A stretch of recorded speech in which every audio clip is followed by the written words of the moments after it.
Heyo, it's Sean with the Household Gamer with a pre-game battle report for our upcoming Battle of Explorer Society versus 10 Thunders, Lord Cooper versus Youko. Here's our strat and scheme pool. We're playing Turf War, a couple of familiar schemes, and I'm sticking with my strategy of just concentrating on the strategy and counting on maybe getting 2 points out of the schemes. So I'm taking Lord Cooper. I want to do some killing. So I'm taking Cooper and a Crypsis core, and my plan is for them to defend one quarter, keep him out of that quarter so he can't flip the strat marker, and just snipe all the people in the other quarters to flip his strat markers to neutral.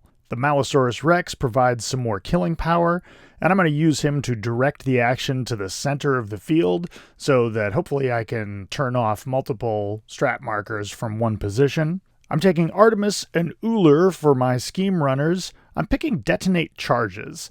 Uller has By Your Side, which means he can teleport to a friendly apex, and Artemis has Nose to the Ground with the I Can Dig It trigger, which removes enemy scheme markers and, if you get the trigger, plants one of your own.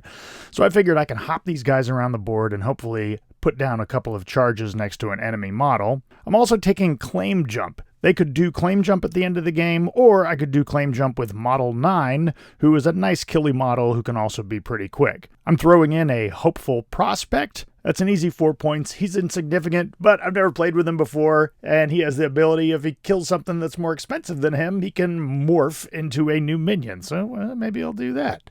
Of course, I have my 3 runaways that come for free, and they're just going to basically run around and be annoying and sort of force him to attack them or not.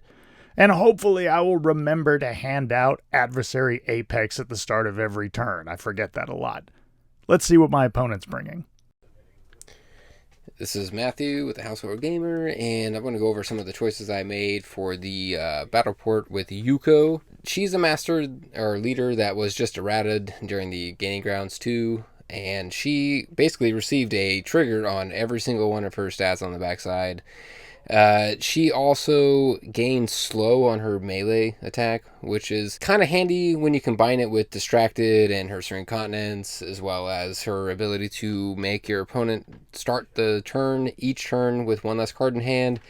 It's just kind of a culmination of things where it eventually just adds up to the fact that she's very difficult to remove within basically one activation, sometimes 2. Her totem is a significant totem, which allows her to score points, which is really handy. Next, I chose Bill. Bill has pretty solid stats. He's not the most stellar, but he's got some pretty solid defensive stuff. He's got armor. He's got Ruthless, which is obviously just a very good effect that, most scenarios there's going to be somebody who has terrifying. Next, I have Dawn Serpent. Dawn Serpent is a fast model that can definitely be a little fragile, but he has a healing effect as well as he can disengage, basically, for free. Juanudo is the next model I chose. He is somebody who I typically have seen die very early in most games that I play, but he also has the ability to be very mobile if he survives early game, which is nice because I chose Detonate Charges, which is something where you need to have models put scheme markers down, and so if he can escape early, very handy. Next, I have 10 Thunder Bro. He was somebody who I chose actually for Catch and Release, which is the second part of scoring is keeping him out of an engagement, and I figured he would sort of be the non-obvious option to where he would probably just kind of lay low for most of the game. Then I also chose Kanochi, who has Tools for the Job, which is basically an effect that I will always gravitate towards because the ability to just choose a card off the top of your discard pile when it's handy to activate is really good. And then I chose one Geisha, who is a very, very cheap model, has lure, has the ability to lay scheme markers, do some stuff, kind of just get in the way and nothing else.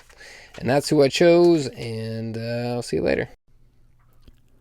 There's our crews, a little preview of what's coming. Be sure to tune in for our next battle report coming soon. We'll see you then.